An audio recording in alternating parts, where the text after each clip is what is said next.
여러분, 신앙생활 하시기가 힘듭니까? 아니면 수월하십니까?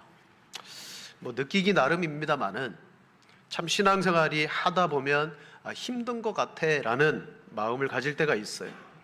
그러나 성경이 우리에게 가르치는 신앙생활은 참 단순하고 쉽습니다.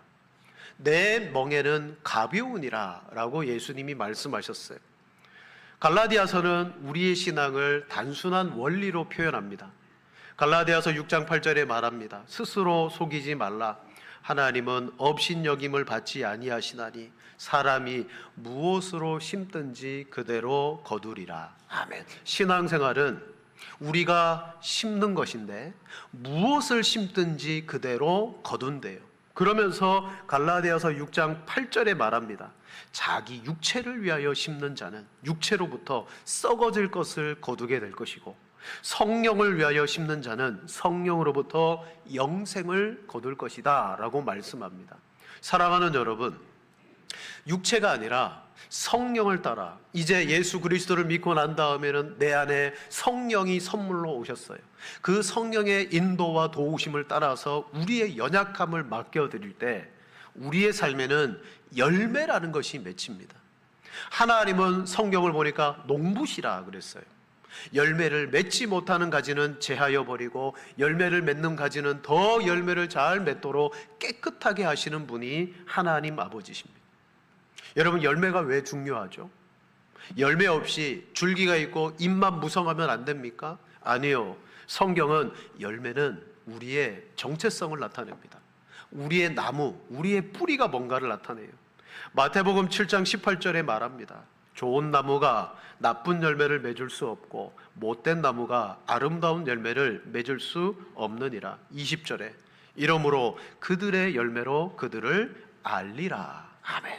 어떤 사람이든 그 사람의 인생의 궤적을 보면 그가 남겨놓은 열매가 있습니다. 사랑하는 여러분, 우리는 하나님은 열매를 바라시고 기뻐하세요. 열매를 맺어 드려야 됩니다. 근데 문제가 있어요. 우리는 하나님이 기뻐하시는 열매는 우리 스스로 맺을 수가 없어요. 자, 하나님과의 그 관계 안에 있지 아니하면 우리는 그냥 내 개인적으로 내가 원하는 삶을 살아갈 뿐입니다. 마태복음 7장에 보면 열매로 그들을 알리라 라고 말하고 뒤에 선지자들이 와가지고 예수님의 이름으로, 주님의 이름으로 귀신도 쫓아내고 병도 낫게 했습니다. 근데 주님이 딱 이렇게 말합니다. 내가 너희를 도무지 알지 못하니 불법을 행하는 자들아 떠나가라 라고 말합니다. 내가 너희를 도무지 알지 못하니, 안다라는 건 뭐예요? 주님과의 관계 안에 있다는 거죠. 이들은 주님과 전혀 상관없이 살았습니다. 주님의 이름으로 상관없이 살아간 거예요. 자, 먼저는 우리가 열매 맺기 위해서 주님과의 관계가 있어야 돼요. 그래서 성경은 우리는 그리스도 안에 있어야 된다. 자, 요한복음 15장 4절 말씀입니다. 같이 한번 읽겠습니다. 내 안에 거하라. 나도 너희 안에 거하리라. 가지가 포도나무에 붙어 있지 아니하면 스스로 열매를 맺을 수 없음 같이 너희도 내 안에 있지 아니하면 그러하리라. 아멘. 열매 맺음의 가장 기본적인 것이 뭐냐? 주님 안에, 주님 관계 속에 있는 겁니다. 내가 너희를 도무지 모르겠다. 아무런 관계가 없다는 거예요.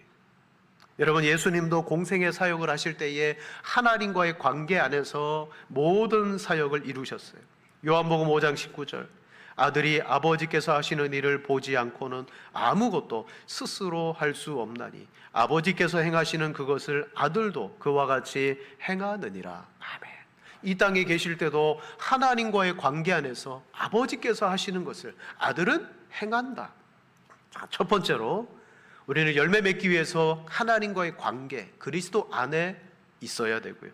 두 번째는 성령을 따라서 행해야 됩니다. 성령을 따라서 오늘 이 시간 말씀드릴 것이 바로 두 번째 부분입니다. 우리는 예수 그리스도를 믿음으로 그리스도 안에 들어왔습니다. 하나님의 자녀가 되었습니다. 그러면 저절로 열매가 맺혀지느냐? 그렇지 않아요. 이 관계 안에서 우리에게 보내어 주신 성령의 이끌림을 받고 성령을 따라서 행할 때 여러분, 성령의 열매가 맺혀질 줄로 믿습니다. 첫 번째로 예수님을 믿음에도 불구하고 우리 안에는 무엇이 존재하느냐? 육체의 욕심이 역사하고 있어요. 우리 17절 보세요. 육체의 소욕은 성령을 거스르고 성령은 육체를 거스르나니 이 둘이 서로 대적함으로 너희가 원하는 것을 하지 못하게 하려 함이라. 아멘. 구원받은 우리들 속에 그때부터 영적인 전쟁이 일어납니다. 그 영적인 전쟁의 가장 기본적인 모습이 뭐냐? 내 속에서 육체의 소욕이 계속 일어나는데, 또한 내가 성령을 모셨기 때문에 성령은 이것을 거부하고 성령의 소욕으로 살아가려고 우리를 이끌어 가시는데, 이 둘 사이에 충돌도 일어나며 갈등이 일어나는 거죠. 내가 구원받았다 그래서 내 안에 있는 정욕이 다 사라지는 게 아니잖아요. 담배를 내가 오늘부터 끊었어요. 그럼 그 다음 날부터 담배가 생각이 안 나나요? 아니요. 담배는 끊었어도 계속해서 담배가 생각이 나는 것처럼 내가 예수님을 믿지만 여전히 내 안에는 육체의 소욕이 일어납니다. 그러면 예수님을 믿을 때 그 죄는 어떻게 된 겁니까? 죄는 두 가지가 있을 수 있어요. 하나는 나를 지옥에 멸망시키려고 하는 죄의 권능이 있습니다. 이 권능은 십자가에서 완전하게 무력화되었어요. 이제 더 이상 죄는 나를 천국에서 지옥으로 끌고 갈 수가 없어요. 이미 예수님이 내 죄를 십자가에서 단번에 해결해 주셨습니다. 나는 죄 사함을 받았습니다. 나는 영원한 지옥이 아니라 영생입니다. 그러나 구원받았음에도 불구하고 죄의 그 성질, 죄성은 여전히 우리 안에 남아 있더라는 거예요. 죄성이 뭐죠? 죄를 짓고자 하는 성향입니다. 죄에게 내 의지를 막 갖다 바치려고 하는 죄의 의지를 막 끌어당기는 그러한 유혹들이 우리 속에 있어요. 예수님을 믿기 전에는 이 죄와 육체의 소욕에 대하여 전혀 갈등하지 않았어요. 내가 원하는 대로 살았습니다. 내가 하고 싶은 대로 살았습니다. 그런데 구원이라는 선물을 받고부터 이 죄가 나를 자기 마음대로 끌고 가려고 하네? 라는 것을 느끼기 시작하면서 그때부터 우리는 이 죄성과 싸우기 시작하는 거예요. 여러분, 죄성의 특징이 뭡니까? 간단합니다. 너 마음대로, 너 몸이 원하는 대로 해. 이게 죄성이에요. 너가 하고 싶은 대로 해. 실은 사람들은 자기가 생각한 대로, 자기가 원하는 대로, 자기가 계획된 대로 이루어지는 것을 뭐라고 말하느냐? 그것이 성공이라고 말합니다. 행복이라고 말해요. 천만의 말씀입니다. 내 안에 내가 하고 싶은 대로, 내가 원하는 대로 살아가면 그건 교만함이에요. 사사시대가 그랬습니다. 하나님을 알지 못하는 세대가 일어났어요. 그래서 성경은 이렇게 말합니다. 사사기 21장 25절. 그때에 이스라엘에 왕이 없으므로 사람이 각기 자기 소견에 옳은 대로 행하였더라. 아멘. 그냥 하고 싶은 대로 산 거예요. 그러니까 그 시대가 사사시대, 영적 암흑시대가 된 겁니다. 예수님을 믿음에도 불구하고 육체의 욕심은 여전히 우리 가운데 남아서 우리를 끌고 가려고 합니다. 여러분, 이 육체의 욕심을 무엇과 비유할 수 있냐면 암세포와 비슷해요. 암세포의 특징은 비정상적으로 증식하는 겁니다. 정상세포는요, 일정한 증식이 이루어지면 멈춥니다. 암세포는 무한하게 증식해요. 정상세포는 자기가 있어야 될 위치, 자기가 간에 있어야 되면 간에 있고 위에 있어야 되면 위에 있어야 되는데, 암세포는 이 경계를 무시하고 다른 부위로 전이가 됩니다. 정상세포에게는 주어진 고유의 역할이 있어요. 딱 그 자리에서 그 역할만 해요. 암세포는 이런 역할이 없어요. 정상세포는 정해진 시간이 되면 소멸됩니다. 그러나 암세포는 죽지 않습니다. 온몸을 돌아다니면서 다른 곳에 정착해서 그곳에서 무한 증식합니다. 여러분, 그 한 자리에서 자기 역할만 하다가 조금 증식되다가 사라지는 세포보다 무한 증식되고 내 마음대로 원하는 대로 돌아다니다가 다른 장기에 가서도 붙어가지고 자기 세포를 증식시키는 것, 세포의 입장에서 어느 것이 자유롭고 행복한 걸까요? 내 마음대로 돌아다니는 것이 자유로워요.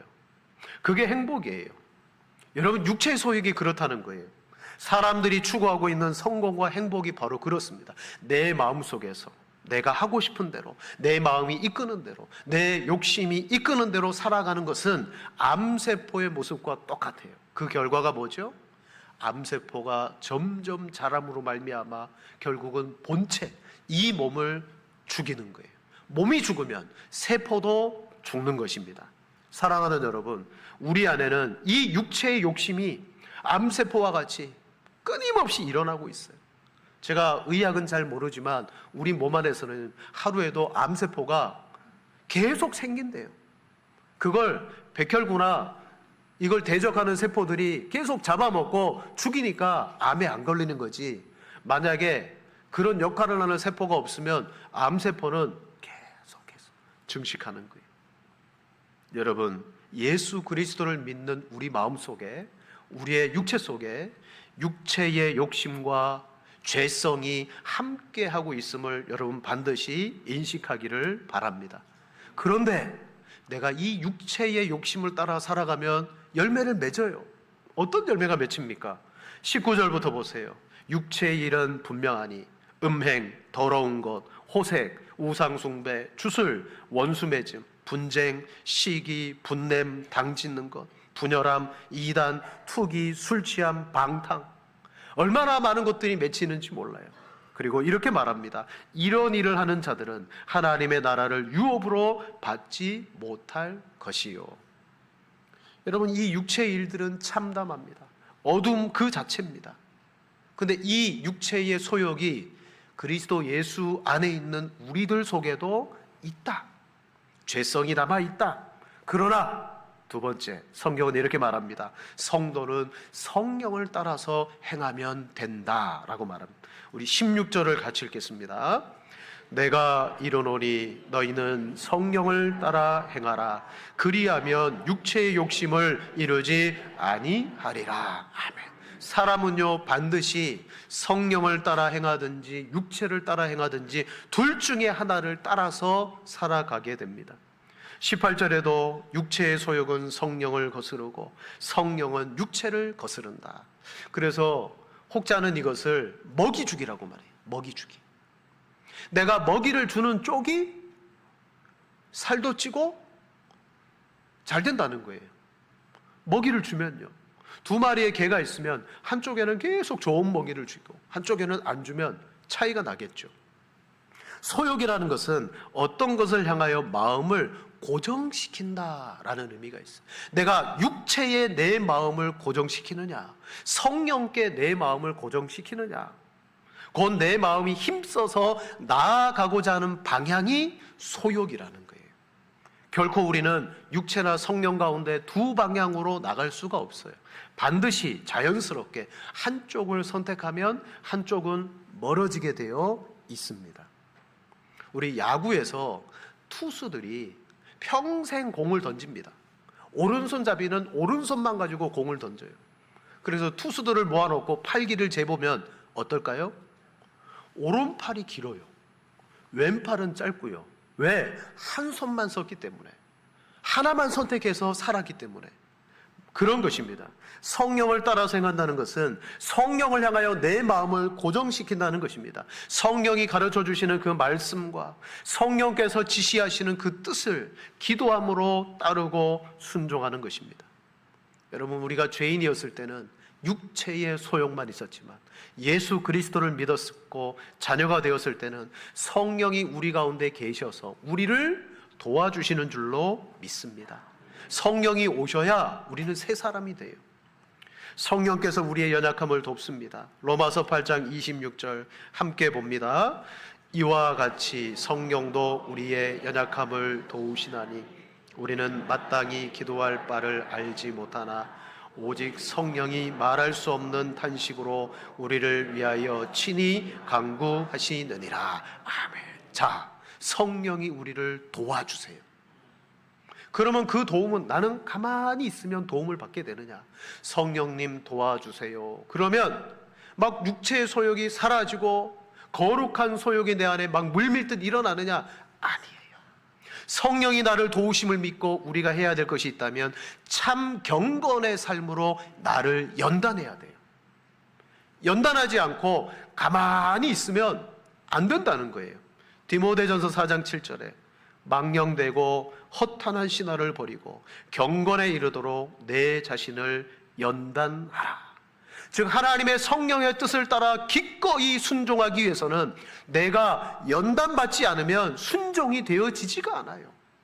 하나님의 말씀을 들으며 교훈을 받고 책망도 받고 주의 뜻을 알고 기도함으로 그 뜻에 내가 복종할 수 있도록 내 자신을 자아를 부인하게 되는 그 연단의 과정이 이를 때에 그때 비로소 순종이 일어나고 성령의 열매가 맺히게 될 줄로 믿습니다. 이 자리에 계신 여러분 모두는 이제는 자기를 기쁘게 여기지 않고 하나님을 기쁘시게 하는 그런 열매를 맺기를 원하신다면 어떻게 해야 되느냐? 의지적으로 나 자신을 연단하셔야 돼요. 연단하셔야 돼요. 심어야 된다는 거예요. 늘 하나님의 말씀과 기도와 선을 행하면서 성령이 이끄시는 그 길로 내가 조금이라도 내 자신을 복종시킬 때 여러분 우리의 신앙이 성숙이 되는 거고 어떤 육체의 욕심이라도 처음에는 실패하겠지만 이기게 됩니다. 승리하게 됩니다. 의지적으로 자기를 연단함으로 넣어 놓으셔야 돼요. 제가 왜 의지적이라고 말하냐면 죄를 짓는 일도요, 가만히 있으면 죄를 안 짓습니다. 죄도 유혹이 찾아오잖아요. 거기에 내가 반응해 줘야 돼요. 그 반응이라는 게 뭐예요? 내 의지를 죄에게 줘야 된다는 거예요. 그래서 죄는요 의지적입니다. 의지적. 요셉이 보디발의 집에서 그의 아내가 요셉을 유혹했어요. 가만 팔짱 끼고 가만 있으면 그 유혹을 이길 수 있겠어요? 아니요. 의지적으로 자기가 옷을 벗어 던지든지 도망했기 때문에 그걸 이길 수 있는 거예요. 여러분, 죄를 짓는 일에도 우리의 의지가 발휘되어져야 되는 것처럼 뭐 어떤 사람은 말합니다. 성령이 그럼 다 해주시느냐? 아니요. 성령은 우리를 도와주세요. 하나님의 기쁘시고 거룩하신 뜻을 알게 하시고 말씀대로 내 의지를 들여 연단받게 하셔서 최종적으로는 죄를 향하는 소욕이 아니라 성령을 향하는 소욕으로 우리를 변화시켜 주십니다. 로마서 8장 12절에 말합니다. 그러므로 형제들아 우리가 빚진 자로되 육신에게 져서 육신대로 살 것이 아니니라. 너희가 육신대로 살면 반드시 죽을 것이로되 영으로 몸의 행실을 죽이면 살리니. 그렇게 살면, 몸의 행실을 죽이면 어떻게 해요? 의지를 들여라.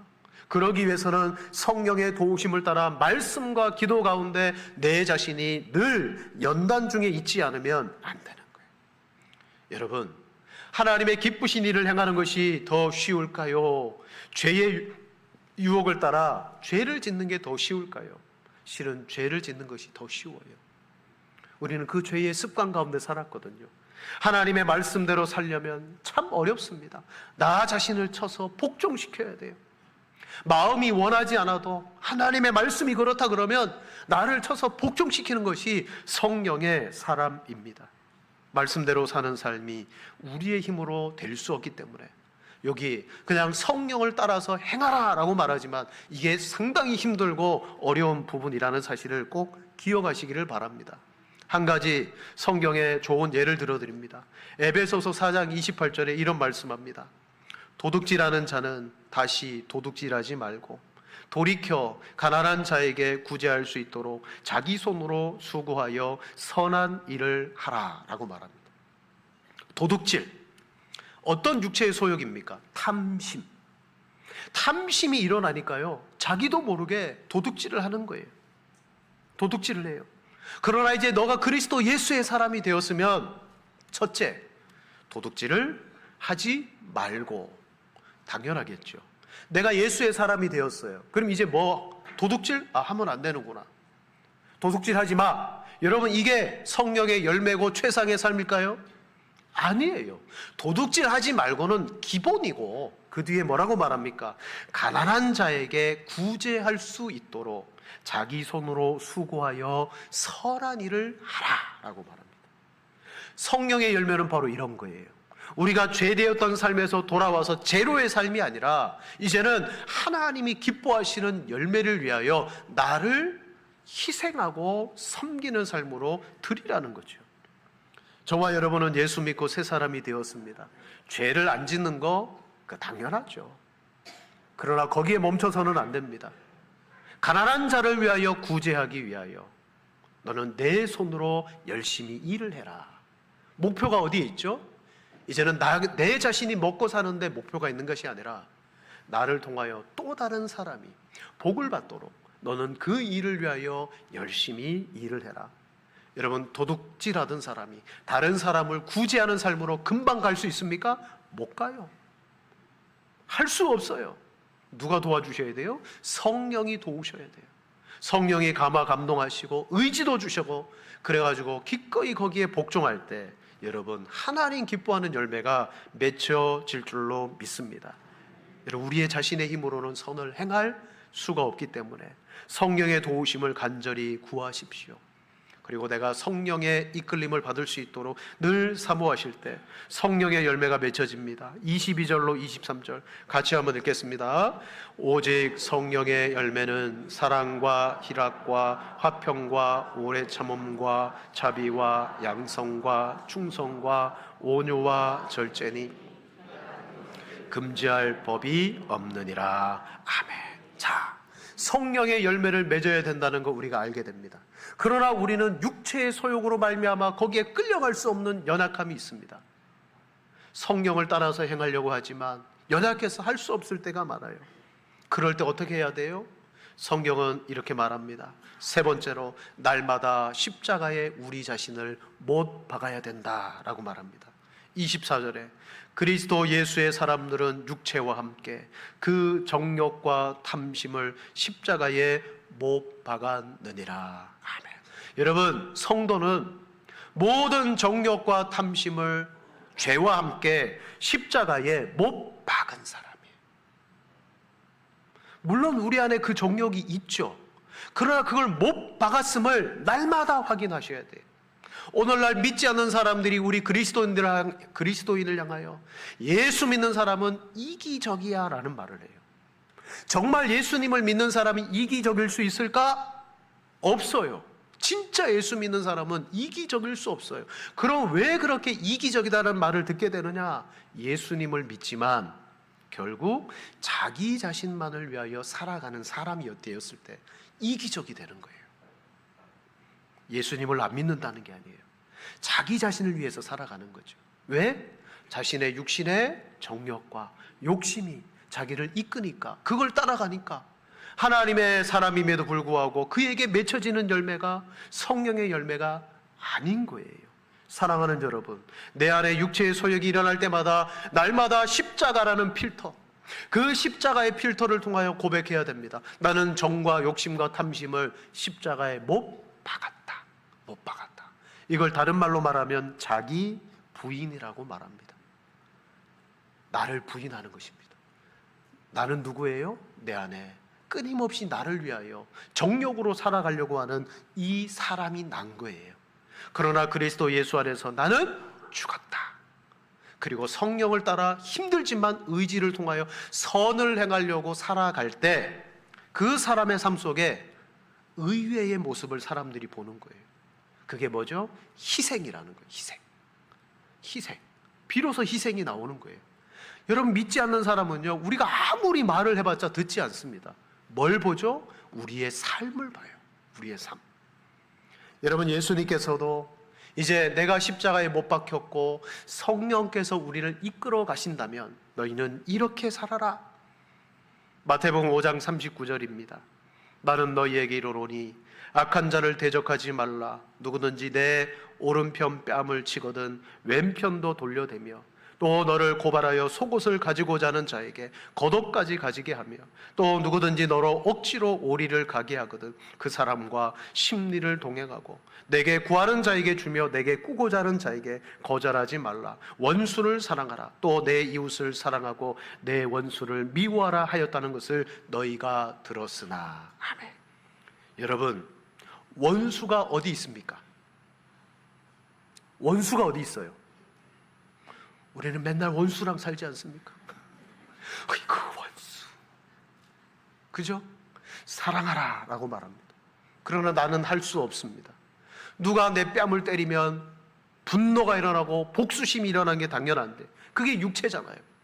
그러나 반대편 뺨도 돌려대라. 어떻게 이렇게 살아갈 수가 있습니까? 바로 내 본성이 예수 그리스도로 말미암아 죽어지고 성령의 도우심으로 인하여 그래 나는 죽었지, 내 안에 그리스도께서 사시는 것이지, 성령을 따라 행하라 그랬으니 그래 성령은 이 말씀이 생각나게 하니까 이 말씀대로 내가 하자 의지를 드릴 때 희생이 일어나고 자기 부인이 나타나며 여러분 그 속에서 성품의 변화가 일어나는 거예요. 성령의 성품이 나타나는 거예요. 사랑과 온유와 오래 참음과 평안과 이러한 것이 그냥 나타나지 않아요. 내가 죽어지고 성령이 살아날 때 나타날 줄로 믿습니다. 말씀을 마칩니다. 여러분, 신앙생활은 힘들고 복잡한 게 결코 아닙니다. 단순한 겁니다. 내가 무엇으로 심든지 그대로 거두리라. 육체를 위하여 심는 자는 육체로부터 썩어질 것을 거두고 성령을 위하여 심는 자는 성령으로부터 영생, 거룩한 것을 거두게 될 것이다. 여러분, 오늘 이 말씀을 듣고 이제 하나님의 성령이 여러분을 이끌어 가시고 감동하실 때 여러분 의지를 들이세요. 의지를 들이기까지 뭐가 필요합니까? 나 자신을 부인하는 연단, 경건의 삶을 꾸준하게 살아가시면 처음에는 안 됩니다. 어떻게 내가 사랑하지? 어떻게 내가 내 것을 주지? 그러나 성령이 내 마음을 감동하시고 강권하시면요, 내가 죽어지고 순종하며 성령의 열매를 맺는 성품의 사람이 되어질 줄로 믿습니다. 성령을 따라서 행하시는 여러분 모두가 되시기를 축원을 드립니다.